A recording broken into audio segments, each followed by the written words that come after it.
kick drum is the weight and rhythm setter for something like drum and bass, and any electronic genre really that's rhythm based. So we have to make sure we get this right in our track, or everything that sits on top of it starts to fall away. So in this tutorial, I'm going to show you a technique that probably is more sound design than mixing. Now you might have heard the term of tuning drums, because even though they're short percussion sounds, they still have a tonality. And by tuning them to fit in with the key of the track, it can generally sound better and be a much easier mixing task. What we're doing here, however, is a little bit different. Instead of sifting through hundreds, maybe thousands of kick drums to find something that was similar but in the right tuning, we're kind of going to strip it apart and change the tonality just in the areas we want. You can apply this technique to any DAW you're using that is able to load plugins, because I'm using 3 third-party plugins to achieve this. Now, just a quick disclaimer, this is an unfinished track. It's a track I'm still working on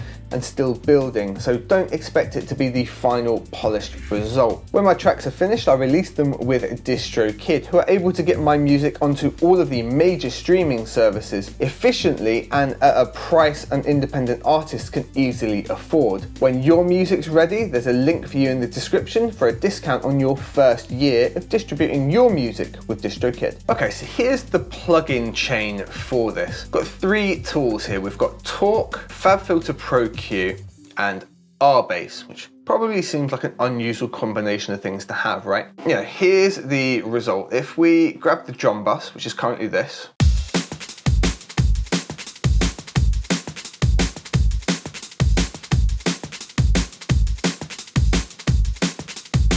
let's turn these 3 off. So this is the break as I built it to design the track, and this is what we're doing to the kick drum.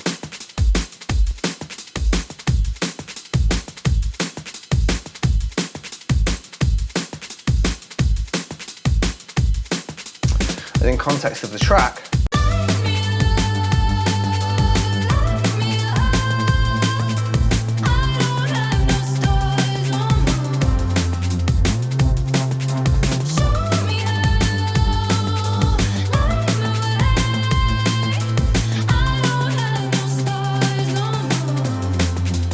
see what I mean about the kick being the weight and the rhythm? We take it away, this track falls on its arse. That kick's doing so much work. Here it is.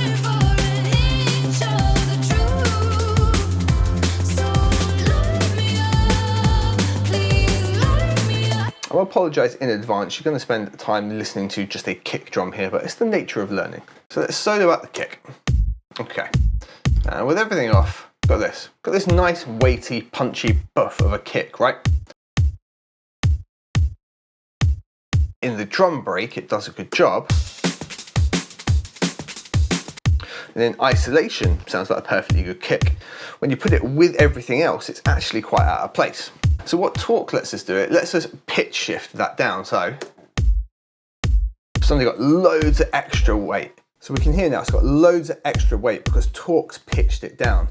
Now, pitched it down by 520 cents. That's got me into the region that I want to be in for that particular frequency. And we see here that the low end here currently says G2, right, at 98, but we've got this peak here, right, not where we want it. What I've actually done here is I've used Fab Filter as well, because Torque doesn't let us see the super low end. And what I've actually done here is tuned this low end right the way down, and this here at 98, that's actually getting taken away entirely. I don't want this guy here really anymore. So I've tuned this low end, but this harmonic here isn't in tune with the rest of it. That's what I mean about it wasn't a very well tuned kick, even though it sounded. Now, the way I've done that on Fab Filter is there's a tiny little icon down here. It lets us choose, instead of frequency, the keyboard. As you can see here, I've got G1, F1, and the G2, which is that 98 Hertz note, right? So I've removed that away, and it's obviously dipping the ones next to it. It takes a big chunk of the sound out. I've pitched this down at 512 so that this low end here is now tuned nicely into sort of the G1 area. It's right where it should be, right? R-Bass is generating that sine wave at exactly 98, giving us all that extra kick weightiness in exactly the right space to be in key. So let's enable them step by step and really get an idea of what this is doing.